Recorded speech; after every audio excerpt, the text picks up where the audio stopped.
4월 4일 날 헌법재판소에서 결정이 내려졌습니다. 일단은 이제 최종적인 판결이기 때문에 거기에 대한 그 불복 방법은 없고 우리가 이것을 이제 수용하는 그런 그 방법밖에는 없지만, 그러나 이 판결문의 문제점에 대해서 우리 트루스 포럼의 헌법재판 청년 감시단들이 분석을 했습니다. 그래서 그 문제점에 대해서 오늘 기자회견을 하고자 합니다. 지난 금요일 윤석열 대통령에 대한 탄핵 판결이 있었습니다. 그리고 이제 조기 대선에 관한 논의들이 시작되고 있습니다. 하지만 여러분, 헌법재판소의 탄핵 판결 정말 이대로 괜찮은 것입니까? 묻고 싶습니다. 정말로 괜찮은 것입니까? 오늘 우리는 헌법재판소의 탄핵 판결을 규탄하고 또 이를 역사의 기록으로 남기고자 기자회견을 진행합니다. 그리고 대한민국의 법치주의가 사망한 것에 대해 전 국민들께 위로의 말씀을 전해드립니다. 법치주의가 무너지면 그 피해는 결국 좌우를 떠나서 모든 국민들이 지게 됩니다. 헌재 탄핵 판결, 엉터리 판결이었습니다. 그리고 또 우스운 판결입니다. 헌재는 윤석열 대통령이 비상계엄 선포의 절차적 요건 위반했다라고 하면서 탄핵했습니다. 그런데 여러분, 이번 탄핵 심판에서 헌법재판소가 절차적 요건 잘 지켰습니까? 변론기일 지정부터 문제였습니다. 그리고 또 변론시간 제한, 각종 증거 신청 기각, 증거법상 절차 위배 등 이런 많은 문제들에 대해서 많은 헌법학자들과 또 법률가들이 비판을 제기했습니다. 이런 헌재가 절차적 요건 위반을 이유로 대통령을 탄핵한 것은 사실 우스운 일입니다. 재판이라는 것은 법적 다툼을 해결하고 진실을 발견하고 또 정의를 실현하고 또 질서를 회복하는 수단입니다. 그런데 이번 판결을 통해서 질서가 회복이 되었습니까? 정의가 실현이 되었습니까? 더불어민주당의 일당 독재만이 더욱 강화된 것 아닙니까? 언제나 헌법재판관 임명 안 한다고 탄핵하고 이제는 자기 마음에 안 드는 사람 임명한다고 탄핵하겠다고 벼르는 것이 지금 더불어민주당의 모습 아닙니까? 여러분, 이것이 정상입니까? 헌법재판에 관해서 저희 트루스 포럼 청년 감시단이 지난 2번의 기자회견을 진행했습니다. 이번 기자회견을 통해서 탄핵 심판의 문제점 다시 한번 정리하고 목소리를 내려고 합니다. 1. 과연 무리 없는 재판이었습니까? 지난 5일 문영배 헌법재판소장 권한대행은 탄핵 심판이 무리 없이 끝난 데에는 헌신적인 헌법연구관들과 열정적인 사무처 직원들의 기여가 있었다라고 말했습니다. 그런데 정말 탄핵 심판이 무리 없이 끝난 것입니까? 비상계엄 선포의 절차적 요건 위반을 이유로 윤석열 대통령을 탄핵한다면 헌법재판관들이야말로 탄핵 심판 과정에서 절차적 요건을 엄격히 지켰어야 하는 것 아닙니까? 재판관이 헌법상 기본권을 침해하는 낯뜨거운 모습도 있었습니다. 김용현 장관은 1월 23일에 진행된 4차 변론기일에서 형사재판이 진행 중이어서 사실이 왜곡될 우려가 크기 때문에 증언을 거부하겠다라고 말했습니다. 그런데 이에 대하여 문형배 재판장은 본인이 증언을 거부하겠다고 하면 거부할 수 있지만 그렇게 할 경우에 일반적으로 판사들은 그 증인의 신빙성에 대하여 낮게 평가한다라고 말했습니다. 헌법 제12조 제2항은 모든 국민은 고문을 받지 아니하며 형사상 자기에게 불리한 진술을 강요당하지 아니한다고 규정합니다. 김용현 장관은 이 규정이 보장하는 자기 부재 거부 특권에 의해서 증언을 거부하겠다고 한 것입니다. 그런데 문영배 재판관은 헌법상 보장된 권리 행사에 대해 부정적인 언급을 하였습니다. 판사나 검사가 헌법적 권리를 행사하는 것에 대해 부정적인 코멘트를 하는 것 자체가 위헌이 아닙니까? 이 같은 언급 자체가 헌법상의 권리를 부정하는 것이나 다름이 없습니다. 헌법재판소는 윤석열 대통령에 대한 탄핵 심판 절차를 진행하면서 수많은 헌법과 형사소송법상의 절차적 요건을 지키지 않았습니다. 벼락 같은 변론 기일 지정, 변론 시간 제한, 각종 증거 신청 기각, 증거법상 절차 위배 등에 관하여 많은 헌법학자와 법률가들이 지속적으로 문제를 제기해 왔었습니다. 또한 이번 탄핵 심판에서는 가장 중요한 이슈가 전혀 해결이 되지 않았습니다. 그것은 바로 부정선거에 대한 검증입니다. 이번 계엄령이 선포된 주된 이유는 사법부에 의해서는 더 이상 부정선거에 대한 검증이 불가능했기 때문입니다. 그러나 헌재는 부정선거 검증에 관한 증거 신청을 철저히 기각했습니다. 국민들은 이에 대해서 의아해하고 있습니다. 헌재의 8대0 전원 일치 결정에도 불구하고 이번 결정은 부정선거 의혹 해소에 아무런 도움이 되지 않았고 오히려 의혹만을 더욱 키우게 되었습니다. 이에 더하여서 국회가 헌정 질서를 문란하게 하는 전례 없는 탄핵 남발과 예산 폭거 등의 행위를 하고도 적반하장으로 이를 막으려는 대통령을 탄핵 소추한 행위에 대해서는 제대로 된 평가조차 이루어지지 않았습니다. 이는 불법 행위를 행하는 자가 이 불법 행위를 막는 자를 법률로 처벌해 달라고 요구한 것이었는데도 말입니다. 심지어 이제는 부정선거 의혹을 주장하는 사람을 처벌하는 법률안까지 만들어 선거에 대한 국민의 검증권을 전면적으로 차단하려는 시도까지 벌이고 있습니다.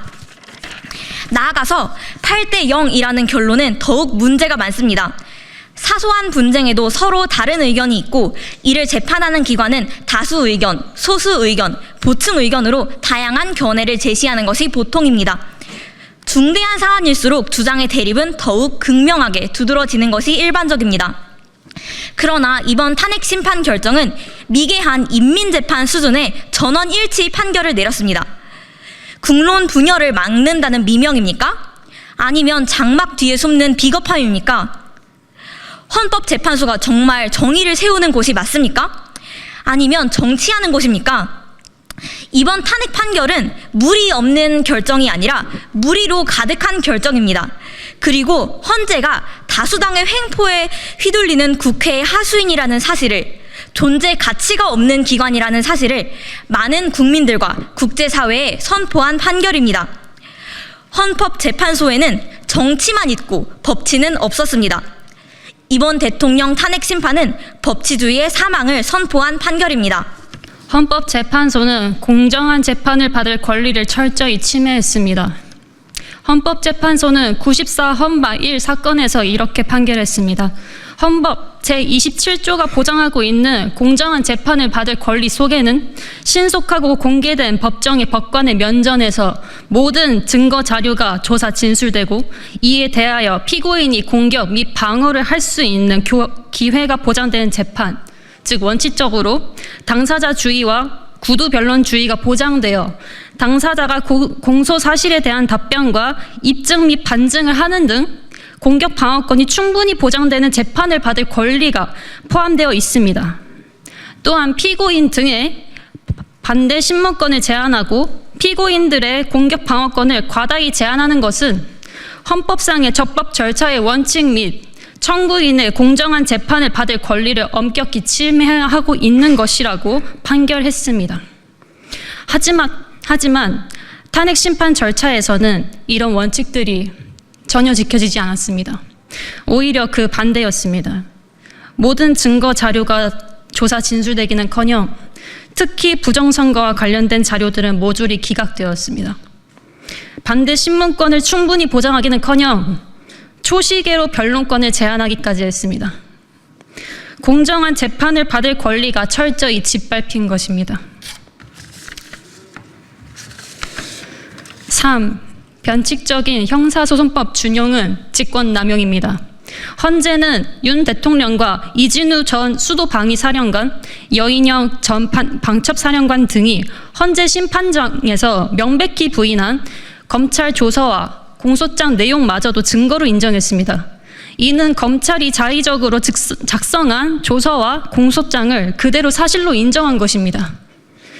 윤 대통령 측은 당사자가 동의하지 않은 검찰 조서는 증거 능력이 없다는 2020년 개정 형사소송법을 근거로 들며 반발했으나 헌법재판소는 받아들이지 않았습니다.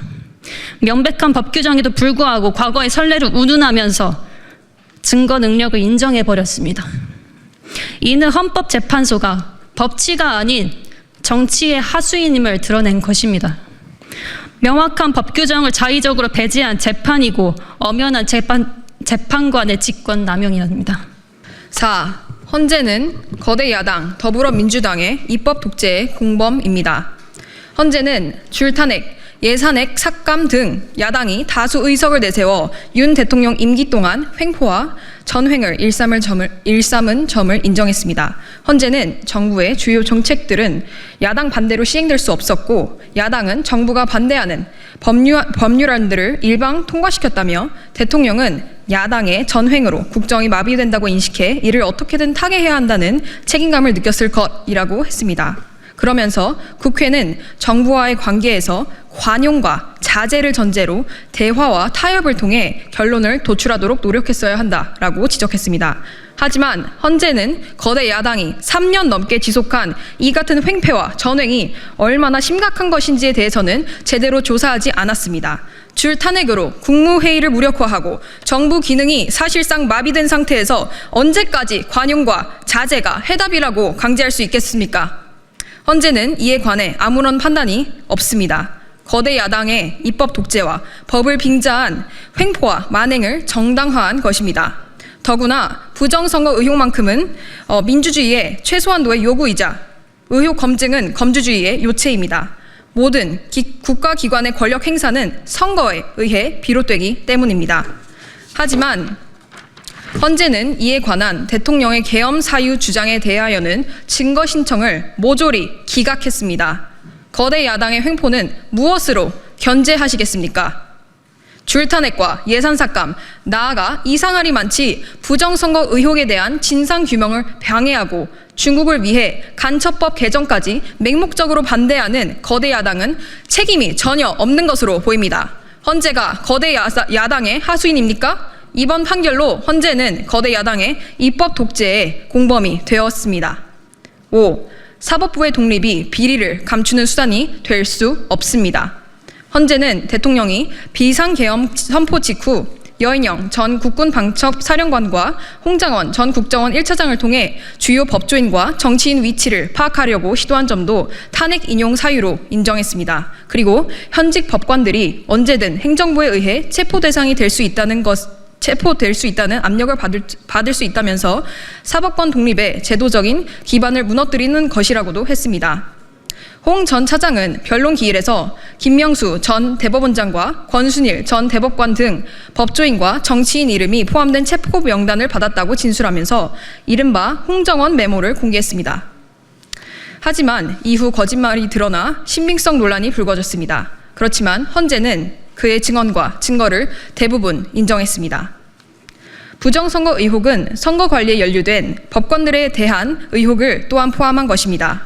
실제로 중앙선관위원장을 역임한 권순일 전 대법관은 대장동 50억 클럽의 의혹을 받고 있습니다. 사법부의 독립은 공정한 재판을 위한 것이지 비리와 의혹을 감추기 위한 수단으로 남용될 수는 없습니다. 계엄은 영장주의의 예외입니다. 따라서 계엄이 정당하다면 부정선거 의혹과 연루된 법관에 대한 체포 지시 또한 정당한 것이 될 수 있습니다. 계엄이 불법이라면 체포 지시는 불법이 될 것입니다. 이를 판단하려면 계엄의 사유, 특별히 부정선거 의혹에 대한 대통령의 주장에 대해 철저한 증거 조사를 진행해야 했습니다. 하지만 선관위 사무총장의 동의에도 불구하고 선관위와 관련된 증거 신청은 헌재가 모두 받아들이지 않았습니다. 이러고도 사법부의 독립을 운운하시면서 탄핵 판결이 정당하다고 말하는 것은 옳지 않습니다. 6. 국가 비상사태에 대응하기 위한 계엄은 정당합니다. 1.23 비상계엄 당시 계엄사령부가 발령한 포고령 1호에 대해서도 헌재는 국회, 지방의회 정당 활동을 금지해 국민의 정치적 기본권과 단체 행동권, 직업의 자유 등을 침해했고 언론, 출판, 집회, 결세의 자유를 전면적으로 제한했다고 했습니다. 따라서 헌법의 근본 원리인 국민주권주의와 자유민주적 기본 질서를 위반했다고 판단했습니다. 그러나 계엄은 기본적으로 헌재가 적시한 이러한 행위를 하기 위하여 존재하는 것입니다. 이러한 행위가 있었느냐가 문제가 아니라 이러한 행위를 야기하게 한 그 원인 행위, 다시 말해서 계엄은 초래 행위인 야당의 국헌 문란 행위가 무엇인지를 먼저 확정했어야 합니다. 부정선거에 대한 검증이 불가능한 현재 국가 상황은 비상 상황이라고 할 수 있습니다. 이에 대한 증거 조사를 통한 사실 확정 없이 선관위에 계엄군이 출동하였다는 사실만을 계엄령이 헌법 위반이고 헌법 기관의 침탈이라고 할 수 없습니다. 나아가 야당에 의한 행정권 장악, 즉 삼권 분립의 훼손이 계엄법이 정하고 있는 행정 사법 기능의 집행이 현저히 곤란한 경우라고 해석하는 데 어려움이 없습니다. 그럼에도 불구하고 계엄령의 정당성에 대한 피청구인 측의 주장에 관해서는 증거 신청도 받아들이지 않고 반내 신문권도 제한했습니다. 또한 변론기일 지정조차 벼락치기로 잡는 과정을 보면서 헌법재판관에 대한 국민들의 의혹과 불신만 더욱 커졌습니다. 나아가 비상사태에 대응하기 위한 대통령의 고유 권한인 계엄에 대해 비상식적으로 높은 기준을 적용하는 것은 발생 가능한 국가 비상사태를 해결하는 데 심각한 위험을 초래할 수 있습니다. 특별히 국회가 반국가 세력에게 사실상 조종되고 장악되는 상황이 발생한다면 이를 견제할 수단이 전무해진다는 것과 중국과 북한의 은밀한 침투가 고도로 치밀해지고 있는 현실에서 이번 판결은 심각한 문제를 가지고 있습니다. 7. 헌법재판소를 탄핵합니다. 수백만 명의 사람들이 모여 대한민국의 정의를 세우고자 외쳤습니다. 하지만 정의는 죽고 일방적인 정치만 남았습니다. 법 해석의 법치는 없고 재판관의 자유적인 인치만 남았습니다. 헌재 탄핵 판결은 더불어민주당의 입법 독재를 정당화한 비열한 판결입니다. 국민 통합에 실패한 엉터리 판결입니다. 또한 대한민국을 조정하려는 중국의 계략에 대해 대한민국을 던져버린 무책임한 판결입니다. 현재 많은 국민들이 법치주의가 무너진 참담함에 분노하고 있습니다. 헌재가 진정 판결을 통해 국민들을 통합하려 했다면 적어도 계엄의 주된 이유였던 더불어민주당의 탄핵 남발과 국정 마비에 대한 면밀한 검토가 있어야 했습니다. 부정선거 논란에 관해 선거에 대한 불신이 없도록 선관위에 대한 면밀한 조사가 있어야 했습니다. 하지만 헌재는 이를 모두 묵살했습니다. 8년 전 거짓 선동기사를 그대로 인용하여 박근혜 대통령을 탄핵시킨 헌재는 다시 한번 대한민국과 미래 세대에게 지울 수 없는 죄를 지었습니다. 역사의 심판을 받아야 합니다. 이에 우리는 헌법재판소를 역사의 법정에 탄핵합니다. 그리고 이것을 대한민국에 미리 선포합니다. 이제 조기 대선이 곧 진행될 텐데요. 이 조기 대선에서 선거에 대한 국민의 신뢰를 꼭 회복해 주시기 바랍니다. 선거는 민주주의의 기둥입니다. 추호의 의심도 받아서는 안 되는 민주주의의 가장 중요한 거룩한 재전입니다. 선거는 공공의 것이고 선거의 공공성으로부터 국민의 검증권이 도출됩니다. 평범한 일반인들의 검증권을 보장하지 않는 선거는 위헌입니다. 이것이 2009년 독일 연방헌법재판소의 판결입니다. 하지만 대한민국 선거에서 국민의 검증권이 여러분 정말 보장이 되고 있습니까? 여러분, 대한민국의 주인은 도대체 누구입니까? 대한민국의 주인이 국민입니까? 아니면은 선거를 장악하고 있는 일부 카르텔입니까? 진정 여쭙고 싶습니다. 대한민국에서 가장 부패한 가족회사, 또 선거사건에 대한 조사권과 고발권으로 국회의원들 목줄까지 잡고 있는 무소불위의 선관위는 공정한 선거를 갈망하는 국민들에 대한 겁박을 당장 멈춰 주시기 바랍니다. 공정한 선거, 좌우를 떠난 문제입니다. 선거에 대한 모든 의혹은 해소되어야 하고 의혹을 사전에 차단하는 제도 개선 반드시 있어야 됩니다. 이에 우리는 선거에 대한 국민들의 의혹을 불식시키기 위해 국민의힘과 더불어민주당을 비롯한 모든 정치권에 다음의 내용을 강력히 요구하는 바입니다. 첫 번째, 사전투표 폐지해 주십시오. 그리고 종이투표와 현장 수개표를 진행해 주시기 바랍니다. 이를 위해서 법 개정을 진행해 주시기 바랍니다. 두 번째, 이번 조기 대선에 관한 당내 경선이 진행이 될 텐데요. 이것도 종이 투표와 현장 수개표로 진행해 주시기 바랍니다. 특별히 국민의힘은 부정선거 의혹을 가지고 있는 많은 국민들의 뜻을 외면치 말아주시기 바랍니다. 그리고 마지막으로 세 번째, 이번 조기 대선에 관해 적어도 선거법 규정에 따라서 투표지에 투표관리인 개인 도장을 날인해 주시기 바랍니다. 이렇게 조치해 주시기 바랍니다. 이를 위해서 한덕수 권한대행께서는 행안부에 이를 조속히 지시해 주시기 바랍니다.